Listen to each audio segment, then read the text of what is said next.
എല്ലാവരും രണ്ട് കൈ ഉയർത്തിയിട്ട് ആമീൻ പറയും.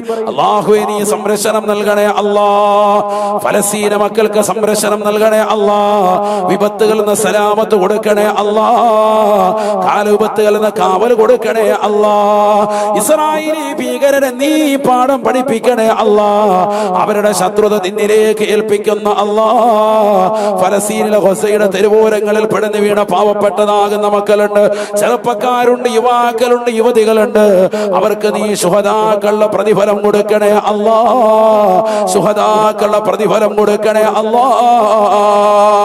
യുദ്ധത്തിന്റെ കെടുതി മൂലം കൈ നഷ്ടപ്പെട്ടു പോയവരുണ്ട്, കാല് നഷ്ടപ്പെട്ടു പോയതാകുന്ന 15ഉം 10ഉം വയസ്സുള്ളതാകുന്നതിൽ താഴെയുള്ള പിഞ്ചോമന മക്കളുണ്ട്.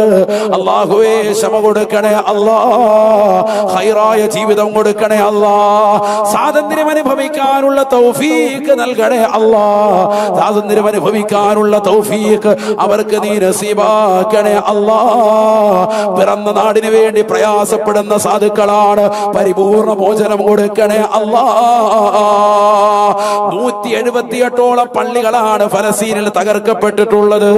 തകർക്കപ്പെട്ടതാകുന്ന പള്ളിയുടെ വിനാരങ്ങളുടെ ചുവടെ നിന്നുകൊണ്ട് നിസ്കരിക്കുന്നതായ സാധുക്കളെ കാണുന്നില്ലേ മുസ്ലിമേ?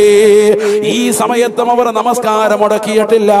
എവിടെയെങ്കിലും ബോംബ് വർഷിക്കുമ്പോൾ ഓടി വരുന്നത് ഞങ്ങൾക്ക് ഇവിടെ ബുദ്ധിമുട്ടുണ്ടായി എന്ന് പറഞ്ഞിട്ടല്ല, അവരപ്പോഴും പറയുകയാണ് അല്ലാഹുവേ ഇന്നാ ലില്ലാഹി വ ഇന്നാ ഇലൈഹി റാജിഊൻ. അല്ലാഹുവിൽ നിന്നുള്ളതാണ് നമ്മൾ, അവരിലേക്ക് തന്നെയാണ് മടക്കമെന്നുള്ള മനോഹരമായ വാക്യം പറഞ്ഞിട്ട് തക്ബീറിൻ്റെതാകുന്ന മന്ത്രധ്വനിയുമായി തന്റെ പ്രിയപ്പെട്ടതാകുന്ന മകൻ ചോരയിൽ കുളിച്ചു കിടക്കുമ്പോൾ പോലും ആ മരണത്തോട് മല്ലടിക്കുന്ന പൊന്നുമോനെ ചേർത്ത് പിടിച്ചുകൊണ്ട് ശഹാദത്ത് കലിമ ചൊല്ലിക്കൊടുക്കുന്നതായ ഫലസ്തീന മക്കളുടെ ചിത്രം ഈ ഉമ്മത്ത് കണ്ടില്ലേ?